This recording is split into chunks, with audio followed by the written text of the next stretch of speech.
Hello दोस्तों, मैं सुमित कुमार आप सभी को फिर से बायोलॉजी बूम्स में स्वागत करता हूं। आज मैं आप लोगों के बीच बायोलॉजी का यानी क्लास 10th का ऑब्जेक्टिव क्वेश्चन लेके आया हूं, जो कि इसमें से लगभग समझिए कि 10 नंबर आप लोग के एग्जामिनेशन में रखा हुआ है। यानी कि ये फर्स्ट लेसन का ऑब्जेक्टिव क्वेश्चन है। हमने फर्स्ट लेसन जस्ट अभी क्लियर किया है।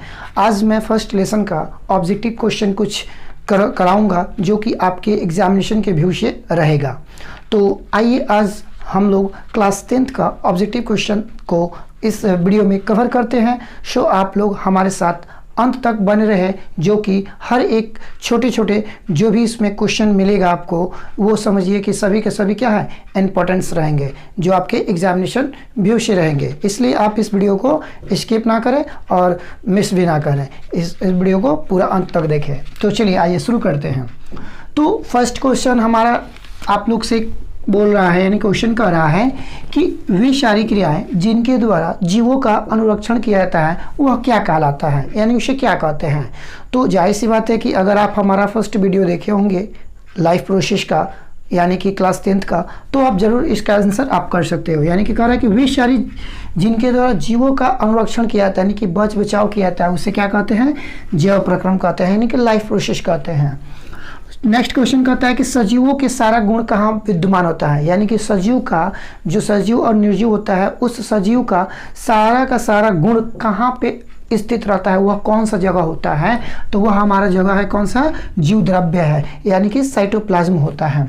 चलिए नेक्स्ट थर्ड नंबर क्वेश्चन कहता है कि बहुकोशिकीय जीवों में खाद्य पदार्थों एवं गैसों के लिए एक परिवहन तंत्र होता है। कहने का मतलब एक बहुकोशिकीय जो जीव होते हैं जिनमें खाद्य पदार्थों और गैसों के लिए, यानी कि जो भोज्य पदार्थ का ग्रहण करते हैं और साथ ही साथ गैसों का आदान प्रदान करने के लिए उनका एक परिवहन तंत्र होता है। वह परिवहन तंत्र मतलब वह एक तंत्र होता है, यानी कि वह एक क्या होता है, एक तंत्र होता है। उस तंत्र को क्या कहते हैं, तो इसका आंसर हो जाएगा परिवहन तंत्र हो जाएगा, यानी कि ट्रांसपोर्ट सिस्टम हो जाएगा। यानी कि परिवहन के लिए मतलब एक स्थान से दूसरे स्थान तक जिस माध्यम से लिया जाता है वह परिवहन कहलाता है, और जिस तंत्र के द्वारा लिया जाता है उस तंत्र को मिला दिया जाता है, तो उसमें क्या बन जाता है, परिवहन तंत्र बन जाता है।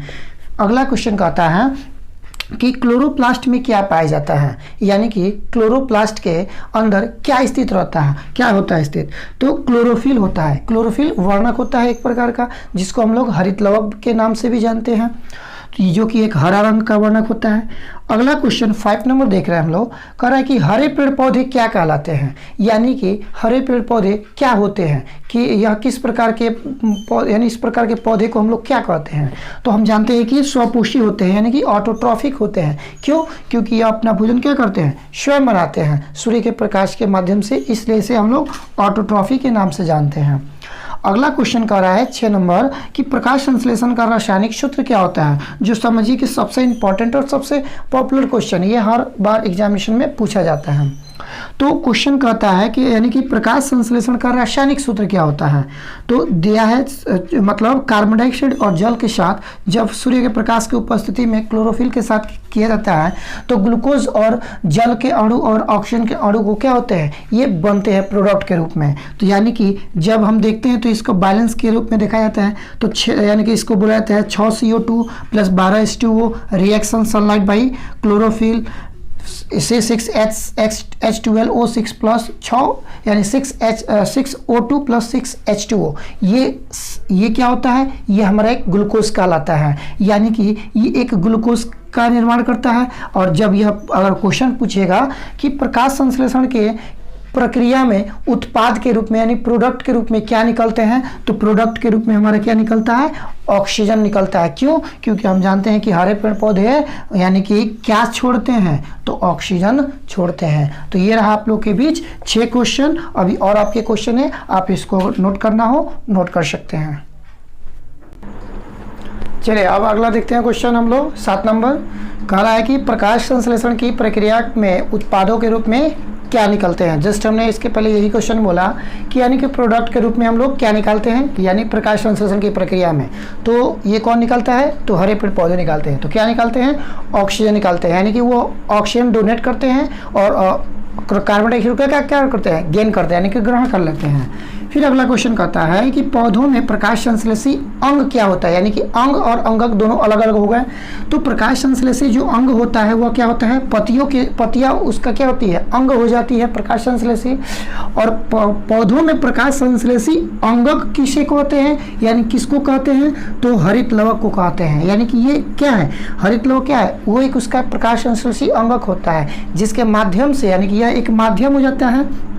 पत्तियां क्या होती है, माध्यम हो जाता है सूर्य के प्रकाश को एब्जॉर्व करना, यानी कि ये अवशोषण करने के बाद से ये क्लोरोफिल को दे देता है, तो ये इसका अंगक होता है। नेक्स्ट क्वेश्चन कहता है कि वायुमंडल में कार्बन डाइऑक्साइड की मात्रा कितनी होती है, तो कार्बन डाइऑक्साइड की मात्रा 0.03% होती है। यानी कि अगर हम बोले कि ऑक्सीजन की परसेंटेज मात्रा कितनी होती है, यानी कि वायुमंडल में नाइट्रोजन, ऑक्सीजन ये सभी के परसेंटेज होते हैं, सभी का परसेंटेज अलग अलग होता है। ऑक्सीजन पाया जाता है आपका 21%, आपका नाइट्रोजन पाया जाता है 78% पाया जाता है।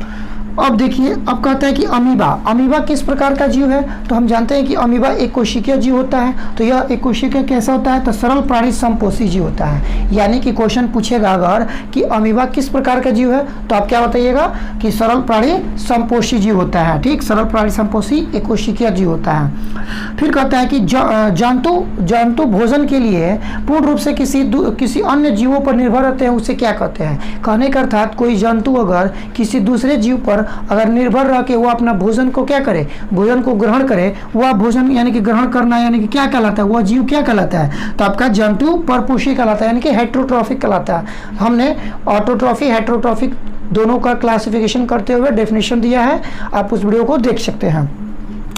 तो इसलिए इसको क्या कहते हैं, जंतु परपोषी कहते हैं। अब अगला क्वेश्चन कहता है कि अमीबा का आकार बनने तथा बिगड़ने का कारण क्या होता है। यानी कि अमीबा का आकार जानते हैं कि आप निश्चित नहीं होता है, अनिश्चित होता है। यानी क्वेश्चन पूछ सकता है कि बताइए कि अमीबा का आकार कैसा होता है, तो आप क्या बताइएगा कि अनिश्चित होता है। अमीबा का आकार अनिश्चित होता है, यानी उसका आकार किसी भी आकार का नहीं होता है। आप जैसे भी बना दीजिए उसके नीचे लिख दीजिए अमीबा, तो आपका एक अमीबा हो जाता है। तो वही ये इसका बिगड़ने का कारण क्या होता है, यानी बनने का और बिगड़ने का कारण क्या होता है, तो ये कुटपादों के द्वारा से क्या होते हैं, बिगड़ते जाते हैं। यानी कि कुटपाद उनके आगे की तरफ से निकलते हुए वो बार बार चेंज करते रहते हैं, इसलिए वो क्या करते हैं, उनका रंग उनका आकार मतलब बार बार बारी बारी से क्या होता है, बदलते रहता है। आप इसको देख सकते हैं, नोट करना हो नोट कर सकते हैं। चलिए अब हम देख सकते हैं कि जो अगला क्वेश्चन कह रहा है कि अमीबा अपना भोजन क्या करते हैं, यानी कि अमीबा अपना भोजन के रूप में क्या ग्रहण करते हैं, तो हो जाता है शैवाल के छोटे छोटे कण या बैक्टीरिया के छोटे छोटे कण, यानी कि छोटे छोटे जितने भी सूक्ष्म जीव होते हैं उनके कण को क्या करते हैं, वो ग्रहण करते हैं, खाते हैं। पैरामीशियम किस प्रकार का जीव है, यानी कि हमने अभी जस्ट बोला कि अमीबा किस प्रकार का जीव है और पैरामीशियम अब किस प्रकार का जीव है। तो अमीबा बता दिया कि हमने एक सरल प्राणी समपोषी जीव होता है, और ये क्या होता है, एक सरल प्राणी समभोजी एक कोशिकीय जीव है। ठीक, अमीबा का आकार निश्चित होता है, अमीबा का आकार निश्चित होता है जो एक चप्पल की भांति के आकार के होता है। पैरामीशियम का प्रचलन अंगक, यानी कि वह अपने भोजन के कण की ओर कैसे चला जाता है, तो भोजन के कण की ओर ये जाता है सिलिया के माध्यम के द्वारा। यानी कि सिलिया उनके चारों ओर ऊपर से क्या होते हैं, बाल पाए जाते हैं, यानी कि ऊपर से उसका रोम्स होते हैं, वही रोम्स उसके क्या कहलाते हैं, सिलिया कहलाता है। अमीबा क्या करता है, अमीबा अपने कुटपादों के द्वारा वह भोजन के कण की ओर क्या करता है, ट्रांसपोर्ट करता है, यानी कि जाता है।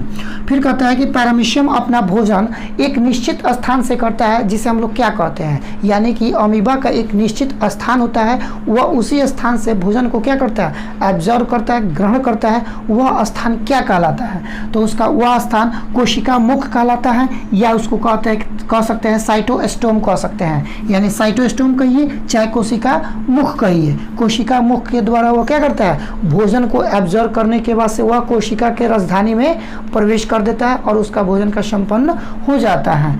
अगला क्वेश्चन कहता है कि मनुष्य की आहार नाल का क्या लंबाई कितनी होती है, यानी कि डाइजेस्टिव सिस्टम जो हमने पढ़ाया था उस डाइजेस्टिव सिस्टम में हमने सब कुछ बताया था कि किसकी कितनी लेंथ होती है, कितने इसकी ब्रेथ होती है, वो सभी चीज़ हमने उसमें कवर किया था। तो वही चीज़ कह रहा है कि आहार नाल की जो लंबाई होती है वो 8 से 10 मीटर तक होती है, 8 से 10 मीटर होती है। यानी कि जो हम जानते हैं कि यह मुख गुहा से शुरू होकर कहाँ पे फैला होता है, यानी कि हमारा मल द्वार तक फैला होता है। यानी कैसे होता है, वो घुमा होता है, यानी कि यह अब यहाँ पे ये क्या होता है, ऊपर की तरफ जाता है। तो कहने का अर्थ ये हमारा कहलाता है आपका, यानी कि ऊपर वाला जो भाग होता है वो आहार नाल से ऐसे घूमते हुए आकर मुख, यानी कि मुख गुहा से शुरू होकर मल द्वार तक फैला होता है। अगला क्वेश्चन कहता है आप लोग के बीच कि मनुष्य के छोटी आंत की लंबाई कितनी होती है, यानी कि मनुष्य के छोटी आंत की लंबाई कितनी होती है, 6 मीटर होती है, और उसका चौड़ाई कितनी होती है, तो 2.5 सेंटीमीटर होती है। फिर अगला नेक्स्ट क्वेश्चन कहता है कि मनुष्य की आहार नाल का सबसे पहला भाग क्या होता है, यानी कि सबसे पहला भाग कहाँ से शुरू होता है। तो हमने अभी जस्ट यहाँ पे बताया कि मनुष्य के आहार नाल का शुरुआत मुख गुहा से शुरू होकर मल द्वार तक फैला होता है। तो यानी इसका फर्स्ट भाग हो जाता है मुख गुहा होता है, माउथ कैविटी होता है। ये हमने बता दिया छोटी आंत की चौड़ाई कितनी होती है, यानी स्मॉल इंस्टेंट की लंबाई कितनी होती है, 6 मीटर होती है, चौड़ाई कितनी होती है, 2.5 सेंटीमीटर होती है।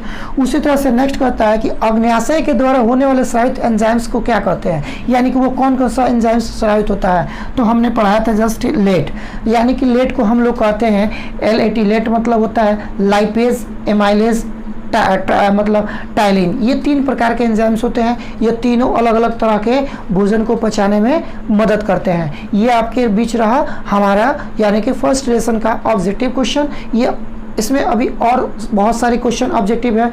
सो आपको यह ऑब्जेक्टिव क्वेश्चन का एक PDF मिलेगा, आप उस PDF को देखकर डाउनलोड करके आप क्या कर सकते हो, पूरे क्वेश्चन को कवर कर सकते हो। सो आप जो आपको इतना अगर दिया गया है, अगर आप उसको पूरा याद कर लेते हो तो डेफिनेटली आप इस क्वेश्चन को आप जब भी पूछा जाए तो एग्जामिनेशन में पूछा जाए या आपसे अगर हम कभी पूछे तो आप फटाक से आंसर दे सकते हो। तो इसलिए आपको ये जितना बताया गया, आई होप कि आपको यह चीज़ समझ में ज़रूर आया होगा। तो चलिए अब हम लोग अगला चैप्टर पढ़ेंगे श्वसन के बारे में, यानी कि श्वसन के बारे में हम लोग कुछ डिस्कस करेंगे कि श्वसन क्या होते हैं और श्वसन के कितने टाइप्स होते हैं। उसके बाद से श्वसन में जो टाइप्स होते हैं उन दोनों में डिफरेंस क्या होते हैं, यानी कि हम जानते हैं कि श्वसन 2 तरह के होते हैं, एक अवायवीय श्वसन होता है, एक वायवीय श्वसन होता है, यानी कि एक बाहरी श्वसन होता है, एक आंतरिक श्वसन होता है। तो ये 2 तरह के श्वसन की क्रियाएं होती है, इन दोनों में क्या डिफरेंस होती है, इन सभी टॉपिक्स को हम लोग अगले वीडियो में कवर करेंगे। और तब तक इस वीडियो में जितना आप लोग को ऑब्जेक्टिव क्वेश्चन टच कराया गया है आप उसको क्या करिए, नोट कीजिए, याद कीजिए, क्योंकि अगर आप याद करते हो तो ये आपके लिए क्या होता है, एग्ज़ाम के लिए फ़ायदा रहता है। तो इसलिए आप ये समझिए कि पूरा रट जाइए, तो समझिए एकदम 10/10 आपका नंबर इसमें 100% रखा हुआ है। चलिए, अगर आपको ये वीडियो अच्छा लगा हो तो ज़रूर एक लाइक कीजिए, सब्सक्राइब कीजिए। तब तक हमें जाने का आज्ञा दीजिए। Thank you.